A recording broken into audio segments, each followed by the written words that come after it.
Olá, estudantes do sexto ano! Nesse vídeo, nós vamos falar sobre os jogos clownescos, as marionetes e jogos diversos que nós ainda encontramos dentro da proposta da nossa ginástica circense. Eu sou o professor Peterson, da disciplina de Educação Física, e te convido, vem comigo conhecer um pouquinho mais do circo.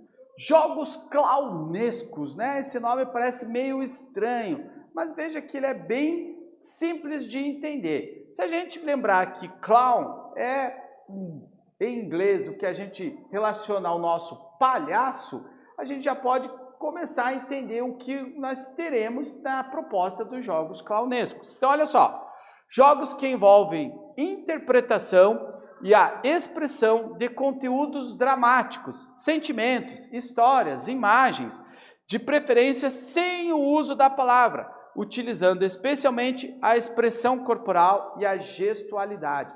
Então, por exemplo, um exemplo de jogo clownesco é o que o mímico faz, né? Aquelas atividades desenvolvidas pelos mímicos. É um tipo de jogo clownesco, tá?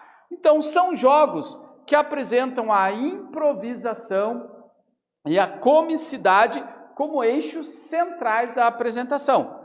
São jogos que se aproximam da atuação do palhaço circense, do mímico e das pantomimas. O que é pantomima? Vamos entender. Pantomima é uma modalidade do teatro baseada principalmente em gestos e atitudes características que não utilizam a intervenção das palavras.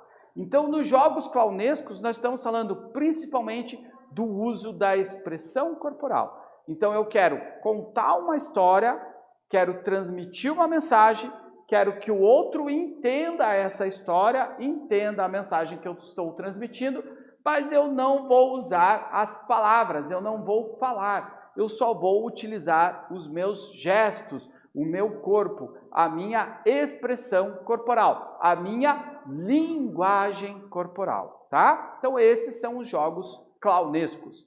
Agora falando das marionetes.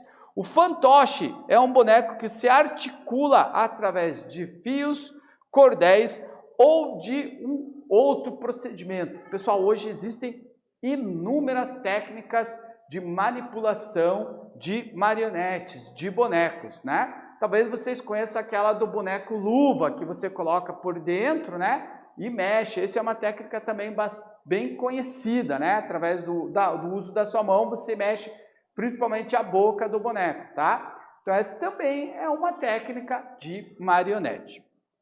O boneco pode ser fabricado em tecido, por exemplo, utilizando trapos ou sobras de tecidos, né? Em madeira, como o nosso Pinóquio, né? O Pinóquio é um exemplo de marionete de madeira. Ou qualquer outro material e permite representar obras de teatro. Os bonecos acabam sendo os personagens das peças de teatro. Geralmente esse tipo de teatro é dirigido ao público infantil, mas existem já muitas companhias de teatro que utilizam a técnica da marionete, dos bonecos, mas a peça é voltada para os adultos também, tá? A história dos fantoches, igualmente conhecidos como marionetas ou marionetes, remonta lá na Grécia Antiga, então, ou seja, desde a Antiguidade, né, os fantoches, os bonecos, fazem parte do teatro. E os jogos diversos são aqueles jogos que apresentam alguma outra modalidade circense, como, por exemplo, o homem-bala e o ilusionismo, o mágico, né? São jogos que a gente não consegue muito bem classificar, então ficam como sendo jogos diversos. Muito bem, pessoal, nesse vídeo nós falamos sobre os jogos clownescos, jogos diversos e as marionetes. Espero que vocês tenham gostado. Até breve, pessoal.